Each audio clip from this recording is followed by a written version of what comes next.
Dulu saya pernah meninggalkan sholat, apakah memang ada hukumnya kalau sholat bisa kita ganti di masa sekarang? Seperti mengganti puasa Ramadan. Tidak ada qadha sholat yang hukum seperti ini. Sholat itu hanya boleh dilakukan kalau kita lupa. Hadis Nabi SAW, siapa yang lupa sholat dan dia harus mengerjakan kapan dia mengingatnya. Itu ada hadisnya. Misal kita tadi subuh buru-buru jalan, lupa sholat subuh karena kesibukan, kemudian tiba-tiba ingat di waktu duhur, oh tadi saya belum sholat subuh nih. Itu wajib dikerjakan karena dia lupa. Gitu kan? Kapan dia ingat dia kerjakan. Walaupun subuh itu diingat nanti waktu sholat isya. Kalau dia betul-betul lupa, tetap dikerjakan. Tapi tidak ada dalam Islam mengqadha sholat yang 50 tahun lalu tidak pernah sholat, sekarang taubat lalu mengerjakan. Ini tidak ada. Karena bentrok dengan hadis Nabi SAW, hadis Sahih riwayat Bukhari. Pernah ada seorang wanita bertanya kepada Aisyah radhiyallahu anha mengatakan, wahai Aisyah, apabila kita tengok di dalam kajian-kajian fikih, qadha salat itu wajib. Beberapa waktu yang lalu ada video salah seorang ustadz yang mengatakan yang pada saat itu terjadi tanya jawab antara beliau dengan jamaah, inisialnya KHB. Jadi beliau ditanyakan, Ustadz, bagaimana hukum mengganti atau mengqadha salat karena tidak melakukannya di masa lalu? Lalu beliau mengatakan, oh tidak wajib diqadha. Padahal hadis ini Bapak Ibu ceritanya tentang wanita yang haid. Jadi kalau tak mengerti kita sababul wurud, mulabasat hadis, dan digabungkan dengan informasi pembanding dengan hadis-hadis yang lain, maka kita keliru. Padahal qadha salat itu menjadi kewajiban dalam pandangan mayoritas ulama. Assalamualaikum warahmatullahi wabarakatuh. Bismillahirrahmanirrahim. Alhamdulillahi rabbil alamin, hamdal hamidin, hamdal mustaghfirin. Assalatu wassalamu ala asyrafil anbiya'i wal mursalin, sayyidina wa habibina wa qurrati a'yunina wa tibbi qulubina Muhammadin wa ala alihi wa sahbihi wa man tabi'ahum bi ihsanin ila yaumiddin.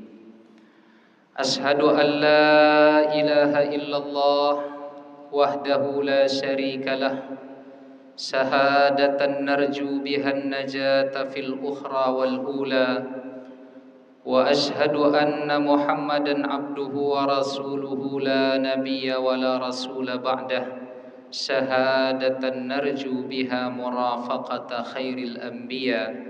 Fallahumma la ilma lana illa ma 'allamtana innaka antal alimul hakim.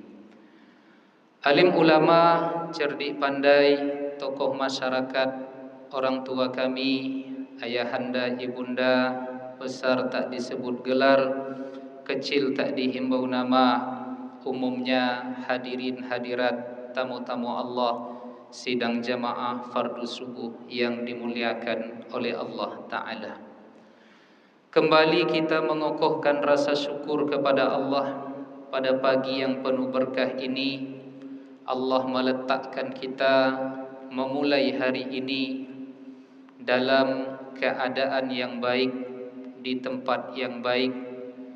Kita ruku dan sujud kepada Allah, berzikir dan berdoa. Lalu kita lanjutkan dengan bermajlis ilmu. Kita niatkan pula dengan i'tikaf. Semoga rangkaian apa yang kita lakukan ini menjadi amal yang memberatkan timbangan kebaikan kita di akhirat kelak. Amin ya rabbal alamin. Kita harumkan majlis kita ini dengan bersalawat dan berkirim salam kepada Nabi kita Muhammad sallallahu alaihi wasallam. Allahumma salli ala sayyidina Muhammadin wa ala ali sayyidina Muhammad. Assalamu alayka ya Rasulullah.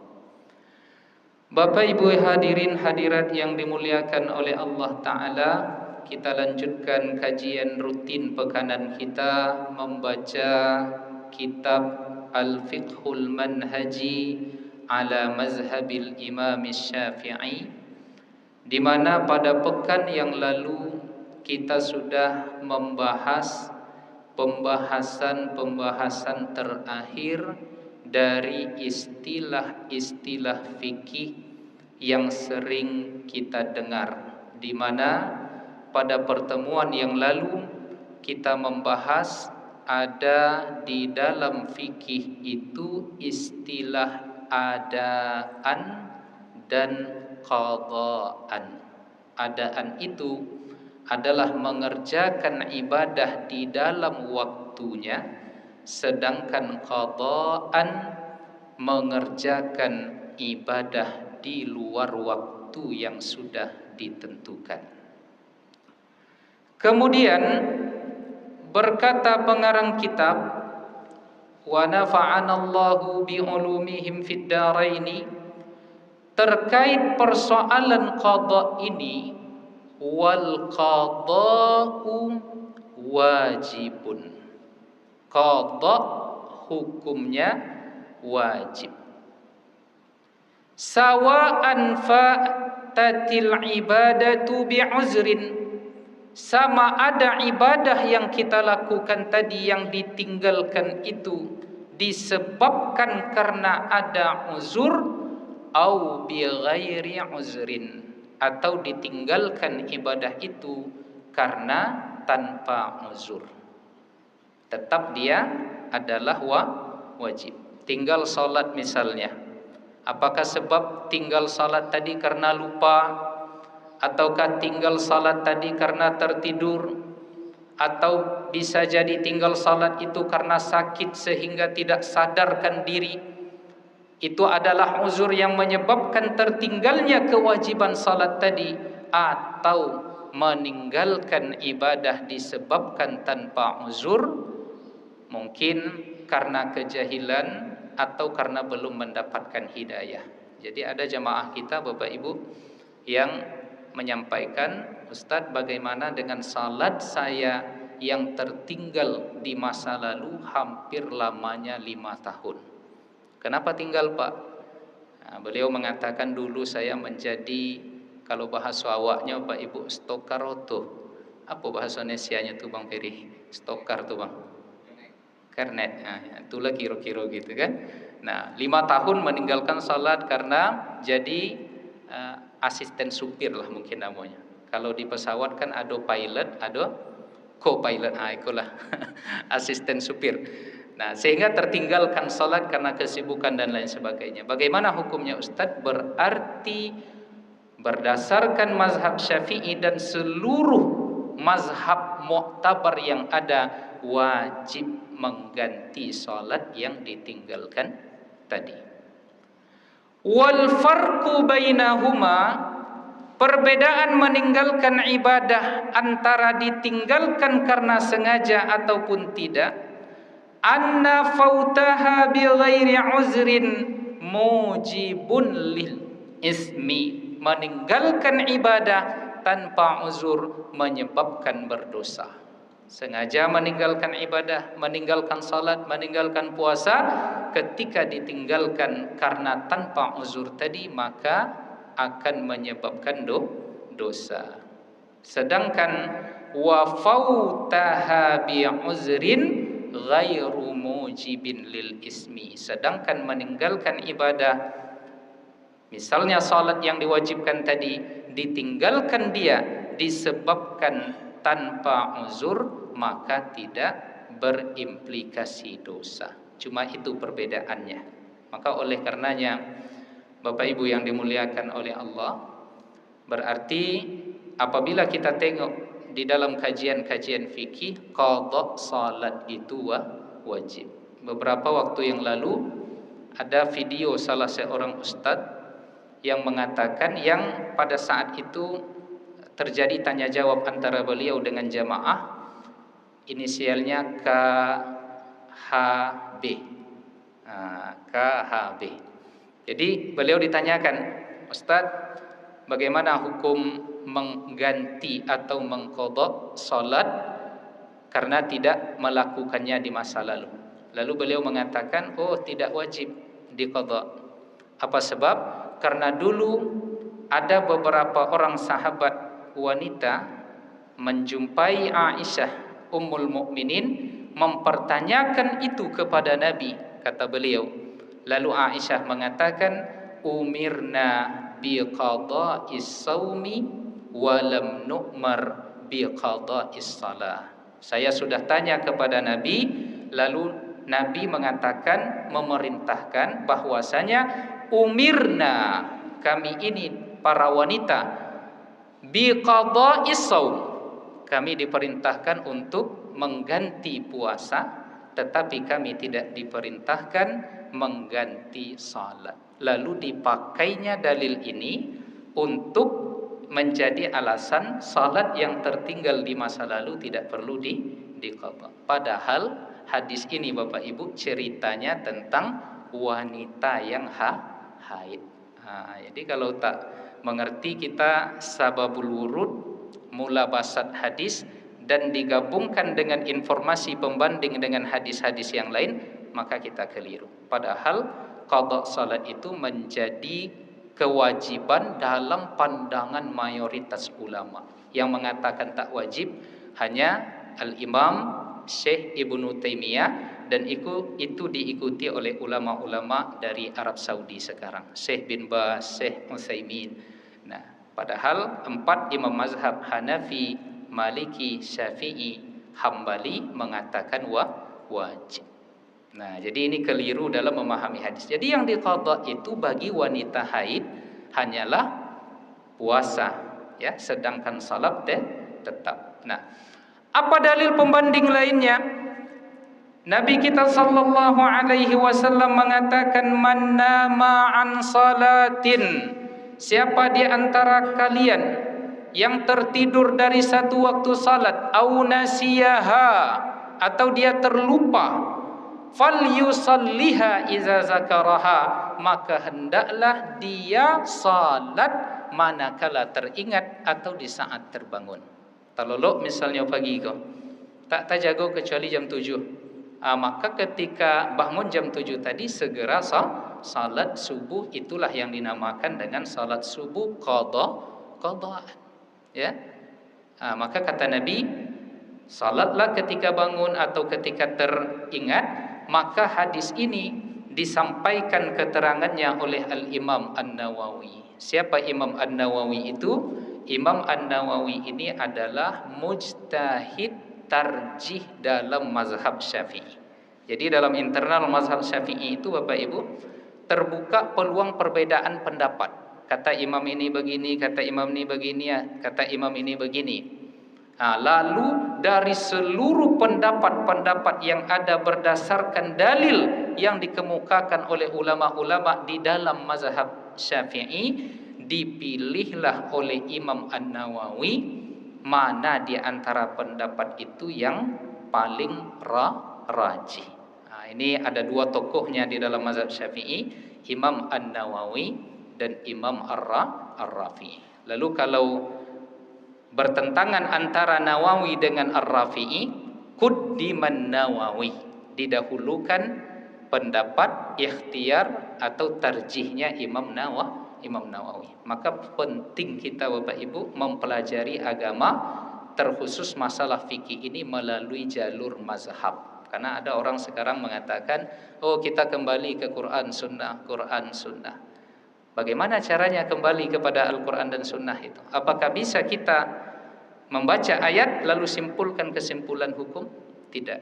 Ibarat menaik rumah, tentu kita butuh tangga. Maka jalurnya, alurnya adalah dengan pemahaman ulama di bidang itu. Maka kita kembali ke Al-Quran Sunnah melalui jalur mazhab Syafi'i. Karena seluruh mazhab itu dalil utamanya adalah Al-Quran dan Sunnah.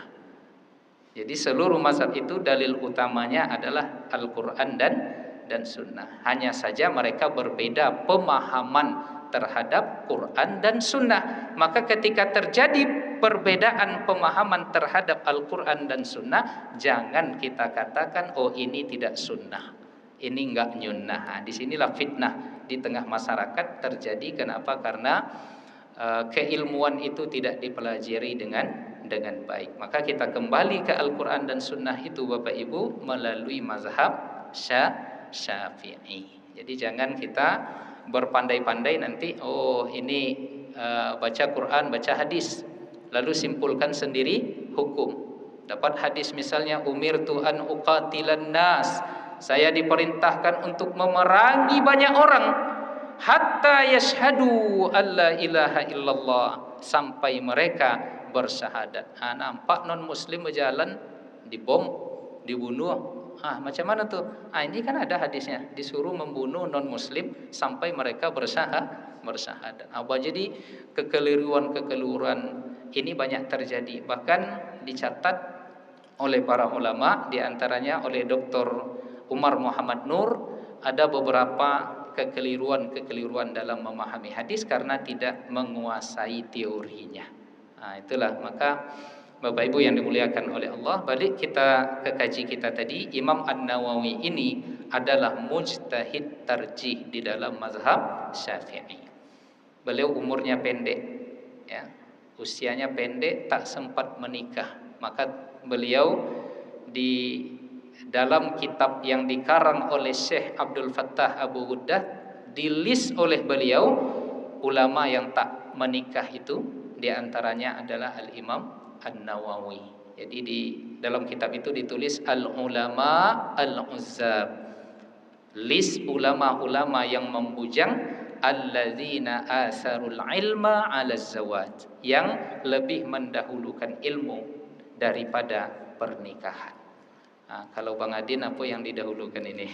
Ilmu apa pernikahan? Jadi Imam Nawawi usianya pendek, dan Masya Allah, Imam Nawawi ini beliau pernah menjadi rektor di Darul Hadis Al-Ashrafiyah, ya, di Damaskus. Lalu ada seorang ulama yang ingin menjumpai Imam An-Nawawi rahimahullah, tetapi manakala dia sampai di Damaskus, rupanya Imam An-Nawawi ini sudah wafat. Lalu kata ulama ini, kalau tak salah As-Subki atau siapa, tunjukkan di mana Imam Nawawi pernah duduk, mana kursi Imam An-Nawawi, agar aku letakkan pipiku ini di bekas kaki Imam An-Nawawi. Subhanallah. Ini yang dinamakan dengan tabarruk. Kalau orang Jawa mengatakan ngalap berkah. Mana tempat duduk letak kaki Imam An-Nawawi, biarkan aku meletakkan pipiku di situ. Massahun Nawawi ila qadamin massahun Nawawi, tunjukkan di mana kaki Imam An-Nawawi itu agar aku letakkan pipiku di sana. Begitulah penghormatan para ulama itu kepada ulama. Kenapa? Karena Imam An-Nawawi ini adalah wali Allah, Bapak Ibu. Jadi ada satu orang yang melecehkan Imam Nawawi ketika itu, direndahkannya Imam Nawawi. Lalu ternyata di akhir hayatnya menghitam seluruh badannya. Kata ulama di zamannya adalah, ini haza balaun, ini adalah ujian, cobaan, fitnah yang diberikan kepada orang ini, kualat karena sudah menghina Imam Nawawi. Maka kita berhati-hati, jangan sampai melecehkan, menghina ulama, ya. Karena di masa-masa pilkada kemarin agaknya ini panas suasananya, sampai ada yang melecehkan, menghina para ulama. Siapapun itu, ya. Jika ada perbedaan ijtihad, itu hal yang wajar. Yang tak boleh adalah melecehkan, merendahkan. Jadi Imam An-Nawawi ini adalah wali Allah. Beliau adalah mujtahid tarjih di dalam mazhab Syafi'i. Kemudian Imam An-Nawawi ini adalah ulama yang tidak sempat menikah disebabkan lebih memprioritaskan ilmu daripada pernikahan itu. Usianya pendek, tetapi di dalam usia pendek itu ada keberkahan. Tak ada satu pun buku Imam An-Nawawi itu kecuali dibaca pada hari ini. Apa misalnya? Dalam fikih ada Raudhatut Talibin, ada Al-Majmu' Syarah Al-Muhazzab, syarah beliau terhadap kitab Al-Muhazzab yang dikarang oleh Al-Imam Asy-Syirazi. Di dalam perkara zikir ada Al-Azkar An-Nawawiyah. Di dalam hadis banyak karya beliau, di antaranya adalah Al-Arba'un An-Nawawiyah. Kita menyebutnya hadis Arba'in. Banyak karya Imam Nawawi, usianya pendek, tetapi berkah. Nah, inilah Imam An-Nawawi. Jadi saya pernah menengok salah seorang ulama kita, Bapak Ibu, kesibukannya luar biasa, tetapi tetap bisa menulis buku. Nah, ini kan luar biasa. Ini yang dinamakan dengan berkah waktu. Maka doa kita adalah Allahumma rzuqni salahas sa'at wa barakatan fil awqat. Ya Allah, karuniakan kepadaku salahas sa'at, baiknya waktu yang aku lalui, wa barakatan fil awqat, dan keberkahan di dalam waktu. Jadi pernah saya satu pesawat dengan beliau, saya tidur, beliau nulis. Rupanya jadi buku zikirnya. Nah, jadi luar biasa. Pernah di suatu ketika dalam mobil, ya, dalam perjalanan dibuka laptop, nulis, ternyata selesai bukunya. Nah, inilah keberkahan waktu. Padahal rutinitasnya, kesibukannya luar biasa. Nah, itu agaknya yang tidak ada hado di awak gini. Nah, maka kita berdoa kepada Allah, Allahumma inni as'aluka salahas sa'at wa barakatan fil awqat. Maka contohnya adalah Al-Imam An-Nawawi. Bapak Ibu yang dimuliakan oleh Allah, itu sekilas tentang Imam An-Nawawi. Lalu terkait hadis yang kita baca tadi, apa kata Al-Imam An-Nawawi? Fihi, di dalam hadis tadi, apa hadisnya? Man nasiya an salatin falyusalliha iza zakaraha. Siapa yang terlupa dari satu kali salat, maka wajib ia salat manakala teringat. Kata Imam An-Nawawi, wujubu qada'il faridatil faitah. Hadis ini menjadi dalil wajibnya mengqadha ibadah yang tertinggal. Nah, jadi ini hadisnya. Sawa'an tarakaha bi'uzrin, sama ada yang tertinggal itu karena disebabkan uzur. Apa di antara bentuk uzurnya? Kanaumin wa nisyanin am bi ghairi uzrin. Uzur di antaranya disebabkan karena terlupa atau tertidur, atau meninggalkan salat tadi disebabkan tanpa uzur, wajib tetap diqadha.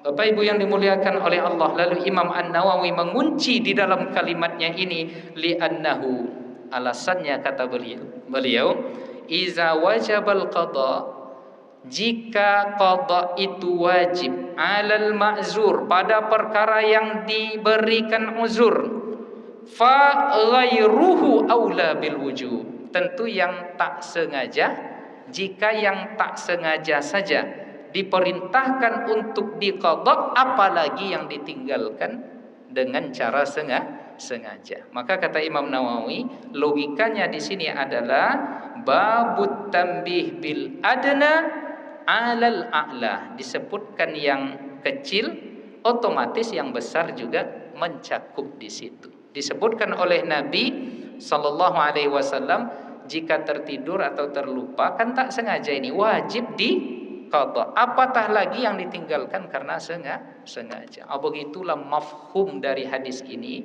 Jadi para ulama itu, Bapak Ibu, memahami hadis itu, ada petunjuknya, petunjuk langsung, ada yang petunjuk dari hadis itu tidak langsung. Yang langsung ada teks kalam Nabi, kemudian ada berita dari perbuatan Nabi terhadap suatu hal. Tetapi ada Nabi itu tidak mengucap, tetapi dari mafhumnya dipahami kebalikannya, konsekuensi logis namanya. Nah, inilah dia konsekuensi logisnya. Secara mafhumnya begitu. Jika yang tak sengaja saja wajib diqadha, apatah lagi yang sengaja.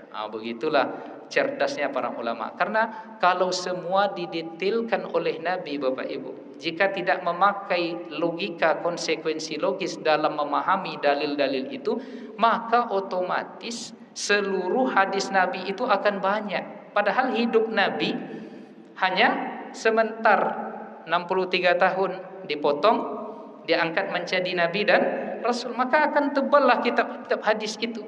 Maka para ulama memahami hadis-hadis itu dengan pendekatan-pendekatan logika, pendekatan-pendekatan ijtihad bayani, dari teksnya dipahami, dari maqasidnya dipahami.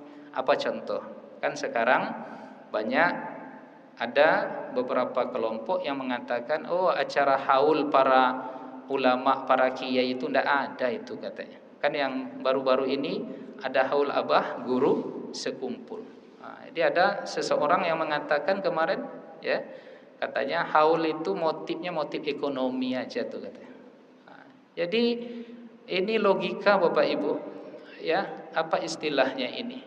Diilzamnya seseorang dengan pikirannya. Padahal itu hanya asumsi dia lalu dituduhkannya kepada orang. Ah, di sini lucunya. Di sini falasi, logikanya kacau. Itu persepsi dia lalu dituduhkannya ke orang lain. Padahal orang lain tidak begitu. Ditambah lagi tuduhan tidak ada dibuat oleh Nabi, itu bid'ah. Ya. Padahal ya abah guru sekumpul itu kemarin yang datang tidak tanggung-tanggung, ulama. Bahkan rektor kami di Sudan dulu datang. Ya, siapa?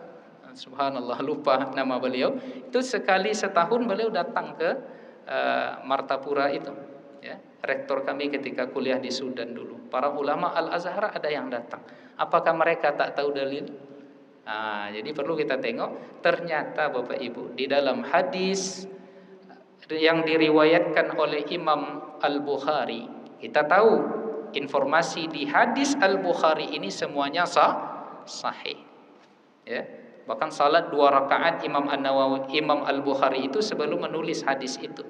Jadi petunjuknya bukan hanya petunjuk ilmiah zahir, dia meminta petunjuk secara batin juga. Salat 2 rakaat, ya, dan bahkan hampir setiap malam berjumpa dengan Rasulullah, sama halnya seperti Anas bin Malik, hampir setiap malam berjumpa Nabi dalam tidurnya. Nah, Imam Al-Bukhari meriwayatkan bahwa sekali setahun Nabi Muhammad itu menyembelih kambing untuk di hari atau di bulan wafatnya Khadijah. Jadi kan Nabi Muhammad sangat terpukul dengan wafatnya Khadijah. Disusul lagi sebelum atau setelahnya paman beliau Abu Talib. Tahun itu ada 2 ujian berat kepada Nabi kita sallallahu alaihi wasallam, dinamakan dengan tahun kesedihan.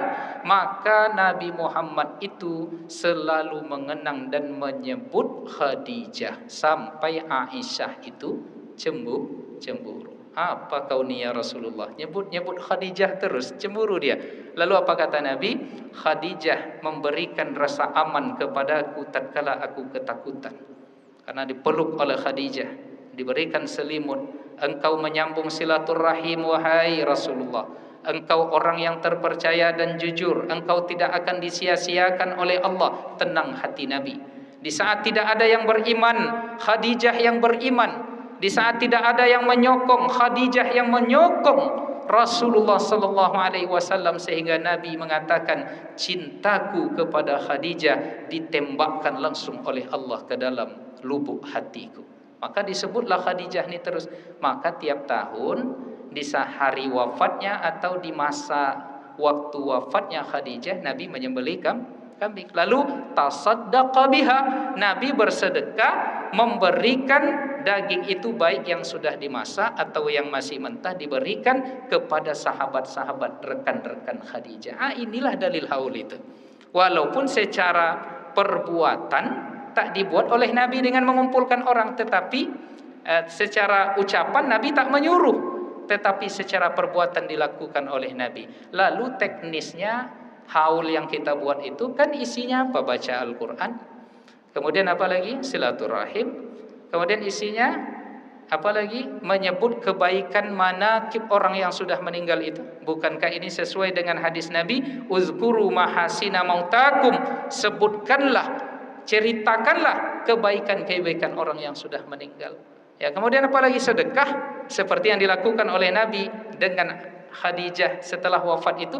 Maka ini hanya persoalan teknis saja, ya. Tetapi secara prinsip sesuai dengan prinsip Al-Quran dan Sunnah. Di dalamnya ada silaturahim, ada ukhuwah. Ma min muslimaini yaltaqiyani fayatasafahani illa wa ghafarallahu dzunubahuma qabla ay yatafarraqa. Tidaklah 2 orang berjumpa lalu bersalam-salaman. Apa yang terjadi? Allah ampunkan dosa-dosa kecil mereka sebelum tangan itu lepas, sebelum mereka berpisah. Ribuan bahkan jutaan orang menjalin itu ketika ha, haul. Ada dalilnya.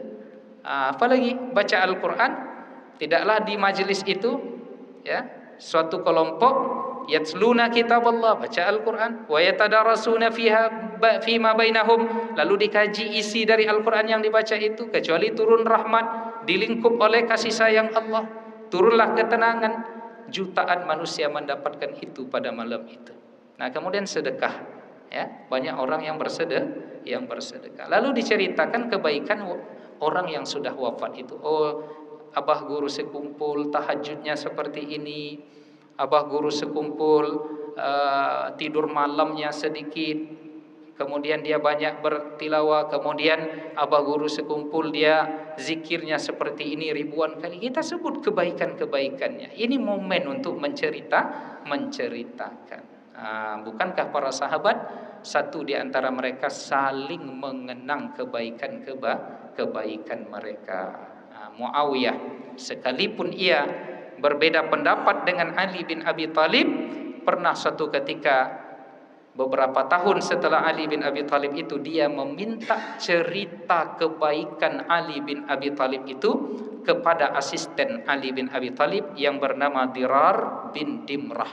Wahai Dirar, siflana Aliyan, ceritakan kepada kami seperti apa Ali itu wahai Dirar. Lalu Dirar mengatakan, kalau aku ceritakan Ali itu wahai Muawiyah, engkau akan malu dengan dirimu, karena bagiku Ali itu lebih baik daripadamu. Ya, lalu kata Muawiyah, ceritakan, aku ingin mengambil kebaikan dari Ali. Padahal berbeda ijtihad politik. Ya, karena Ali waktu itu dituntut oleh Muawiyah untuk segera menyelesaikan kisos terhadap orang-orang yang membunuh Utsman. Tapi kata Ali, kita banding dulu wahai Muawiyah, karena ini kondisi sedang tidak stabil. Kita stabilkan dulu kondisinya, baru mudah kita mencari pelakunya. Tapi bagi Muawiyah ini prioritas wahai Ali. Terjadi perbedaan pendapat yang tajam, bahkan sampai berperang. Nah, lalu ternyata apa kata Dirar?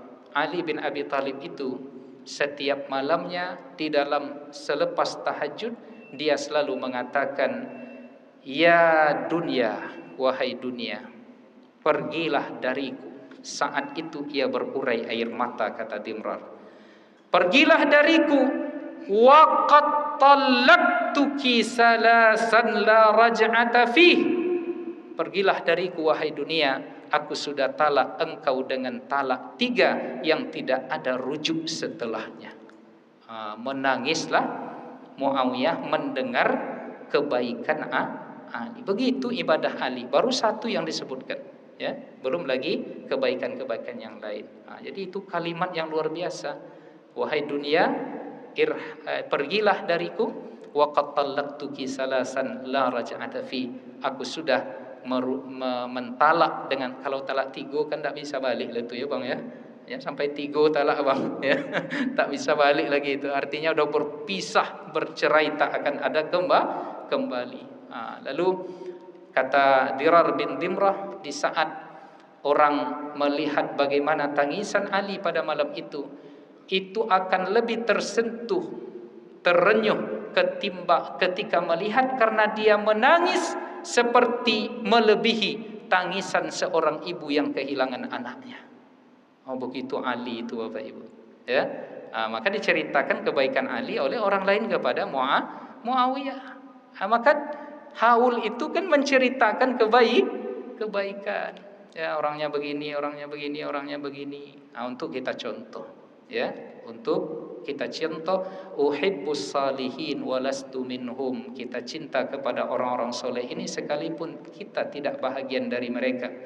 La'alli an anala minhumus syafa'ah, mudah-mudahan dengan cinta itu bisa mendapatkan keberkahan dan syafaat. Wa akrahu min tijaratihimul ma'asi, kita membenci segala perniagaan maksiat sekalipun kita punya modal yang sama dalam maksiat itu, sekalipun kita adalah orang-orang yang bermaksiat. Bapak Ibu yang dimuliakan oleh Allah, jadi begitulah para ulama memahami dalil. Apa contohnya lagi sebagai penutup kaji kita ini? Oh, tidak boleh sedekah makanan ngumpul-ngumpul di rumah orang yang sudah meninggal. Ya, tak boleh katanya karena tak dibuat oleh Nabi. Dibuat oleh Nabi, iya, tak pernah mungkin. Tetapi petunjuk lisan Nabi, bukankah sunnah itu ada ucapan, ada perbuatan, ada persetujuan. Ucapan ada sekalipun perbuatan tak menunjukkan demikian. Datang seorang sahabat kepada Nabi, "Ya Rasulullah, wahai Rasulullah, inna ummi matat." Ibuku meninggal. Afatasaddaqu anha? Bolehkah setelah dia meninggal saya sedekahkan sesuatu niatnya untuk beliau? Apa kata Nabi? Silahkan. Lalu ditanya lagi oleh sahabat ini, hadisnya sahih, apa yang harusnya aku sedekahkan ya Rasulullah? Apa sedekah yang terbaik? Apa kata Nabi? Saqyul ma, memberikan minum ke orang lain. Kalau memberikan minum untuk orang lain saja sedekah terbaik, apatah lagi sedekah gulai ikan tapah, Pak. Iya kan? Gulai ikan patin. Mana yang loma, ikan tapah atau ikan patin? Bu, ya. Ayam minum saja itu sedekah terbaik, diniatkan untuk orang yang sudah wafat, apatah lagi yang kita buat nasi kotak, nasi Arab, apa lagi Bang? Ya. Lamang durian dan apalagi durian dan nah cuma teknisnya dibuat malam pertama, malam kedua, malam ketiga. Bukankah ada pendapat dari tabi'in yang mengatakan inna al amwat innal mayyita, bahwa orang yang sudah wafat itu innal amwat yuftanuna fi quburihim sab'an, mereka mendapatkan getaran fitnah ujian di dalam kubur selama 7 hari. Lalu kita bantu mereka dengan doa, dengan sedekah kalau kita mampu. Dia masalahnya kan dia tak mampu sampai berhutang hutang. Maka teknisnya bagaimana? Ada tetangga yang membuat itu. Kan ada sosial kematian di perumahan-perumahan kita, mereka lah yang mengcover itu. Jadi simple sebenarnya kalau kita tahu ilmunya. Itulah Bapak Ibu yang dimuliakan oleh Allah, kaji kita pada pagi ini qada wajib. Jadi kalau ada orang yang mengatakan tidak wajib, berarti itu pendapat yang syaz. Pendapat yang syaz itu bebasnya diterjemahkan pendapat yang nyeleneh. Jadi wajib kita mengqada jika ternyata pernah meninggalkan salat ataupun puasa, baik karena sengaja ataupun tidak. Demikian Bapak Ibu yang dimuliakan oleh Allah, sebelum kita tutup mungkin ada pertanyaan dari yang hadir ataupun yang bertanya secara online. Ada Bang Rashid? Tak ada. Ya, baik. Cukup Bapak Ibu. Ya. Sallallahu Rabbuna ala nuril mubin Ahmad al-Mustafa Sayyidil mursalin wa ala alihi wa sahbihi ajma'in wa ala alihi wa sahbihi ajma'in. Allahumma salli ala sayyidina Muhammad wa ashghili zalimin bizzalimin wa akhrijna min bainihim salimin wa ala wa sahbihi ajma'in. Sallallahu Rabbuna ala nuril mubin Ahmad al-Mustafa Sayyidil mursalin wa ala alihi wa sahbihi ajma'in wa ala alihi wa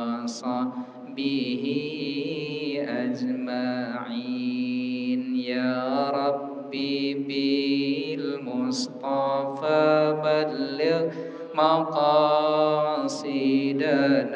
واغفر لنا ما مضى يا واسع الكرم يا ربي بالمصطفى بلغ مقاصدنا واغفر لنا ما مضى يا واسع الكرم هو الحبيب الذي ترجى شفاعته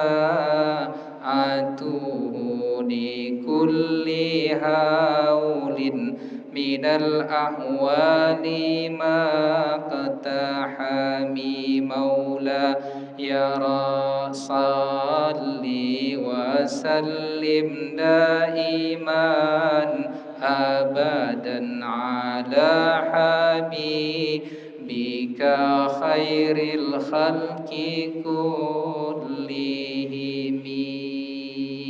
Wabillahi taufiq wal hidayah. Mohon maaf lahir dan batin. Wassalamualaikum warahmatullahi wabarakatuh.